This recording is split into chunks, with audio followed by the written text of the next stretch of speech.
But I would like to give a warm-hearted welcome to everyone here. My name is Heather McIntosh, she, her. I am the co-president of the Alliance for Women Film Composers, and this is a wonderful, monumental get-together that we have here with incredible songwriters. And I am just so thrilled to celebrate you and your nominations on the short list. What was your process like? What was your entry point to the roller coaster of this film? Um, yeah, it was. So I think I read the script and was just kind of blown away that I didn't know about Trudy Edderly before, and I hadn't heard her story, and I didn't know, that she was the first woman to swim the channel, and I didn't know that the impact that that had, and how much she kind of changed sport for women. And so I think once I read the script and the screenplay was incredible, I just desperately wanted to be part of telling that story. Yeah. And so I met with the filmmakers, and and that's really what we talked about, was just how has this woman been kind of forgotten in time? Like, why do we not know her name? I have Yeah. three daughters, and I just felt like this is the film I want to take them to see. This is the kind of story that, when I went to the cinema when I was growing up, I saw those were the films that I saw, those kind of inspirational, defying the odds kind of, underdog stories.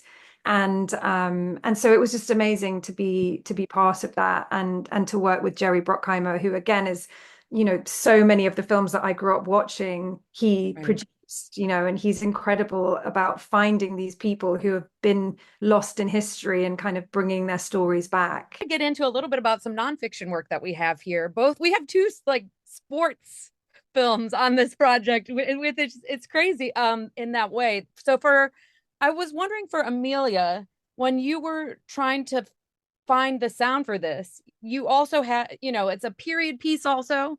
It's did you have conversations about how much you were going to lean into the time and space, or did you uh how did you find the color what were your choices there? Did it just come naturally? Were you like, we found it?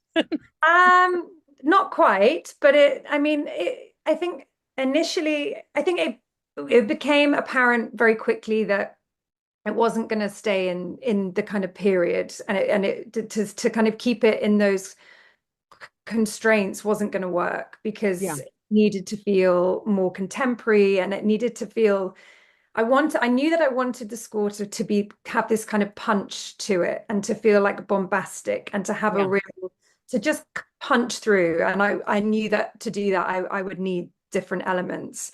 And I Hmm. think what was really interesting was kind of, I think the early ideas that I had and the first themes that I wrote were probably a lot more ethereal and kind of watery, to be honest, because I Yeah. was thinking of the water, and I was thinking of Daisy, and I was writing this kind of very, beautiful music, I guess. And I remember one of my first meetings with Jerry, and he was just like, she's an athlete, and this is a sports movie.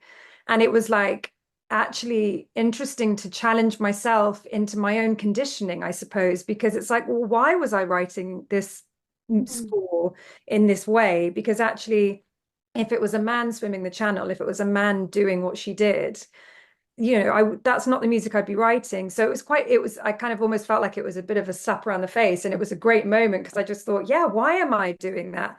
And after that meeting, I felt a lot more confident about just kind of pushing those boundaries, and actually writing something that felt that was more befitting of a sports movie, and that had that propulsion, and had that, I guess, just slightly more aggressive, and slightly more and a boldness, and a strength, and then I became much more interested in finding the strength in her, and um, and just conveying what she did and how hard it was. So yeah, so it was definitely a journey, and it Yeah. took a minute to get there. But I think once I kind of had that sound, and once we had that first kind of racing theme, it felt Yeah. like everything started to come together. Oh, that's great. Yeah, because it is. She's a bad. She was like pushing against so much the Yeah, whole time, like yeah. even her. other women peers were, or young women peers, young girl, you know, her first swimming opportunities, like they're just like, ah, you don't know what you're doing. She had so many versions of that. And to be able to just, you know, punch Yeah, through it. and the first time she swam, the first time she finally got permission, she had to prove herself so many times. And then when she finally got funding and permission to make the first attempt, she was sabotaged by her coach because essentially the American Sports Association did not want a woman to succeed in this because it kind of completely went against their narrative of what women were capable of at the time. So no one wanted her to do this, everybody was against it. So she didn't, she had to do it twice, really, Yeah. which is so she was badass and she was tough and she was strong. And I think that it became really important for the music to really Yeah. embody that. What would you tell your previous composer self, your I want to be a composer self? Um, what would you tell yourself? I know it's a doozy, but let's, if you just sort of like off the top of your head, what do you wish you could have heard when you were first kicking into this journey? Oh my God, Andrea, I love the smash pass thing that you were talking about. And So I'm good. absolutely like going to be doing that. I think it's amazing. And I think that there is something in that I suppose I would want to tell myself as well, previously, which was just that thing of don't try and kind of nail it, don't try and get it, don't try and grab, like just have an openness and have space and just like whatever you do, it doesn't have to be perfect or final. It doesn't have to hit every moment. It doesn't have, but that just finding the essence of something and keeping that space and not overwriting it.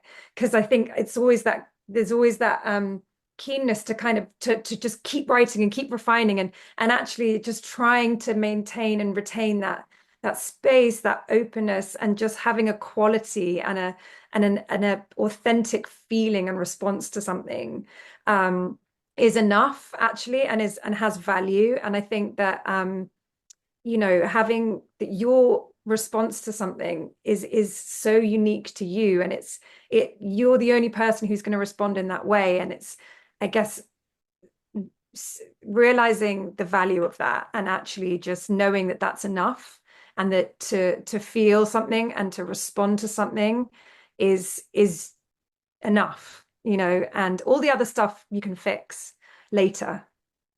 Great. I'm so thankful to know each and every one of you and so thankful for all the things that you got to share with us today. And we can't wait to see how it all shakes out. And we just, yay. Thanks. Thanks for being here. Cheers.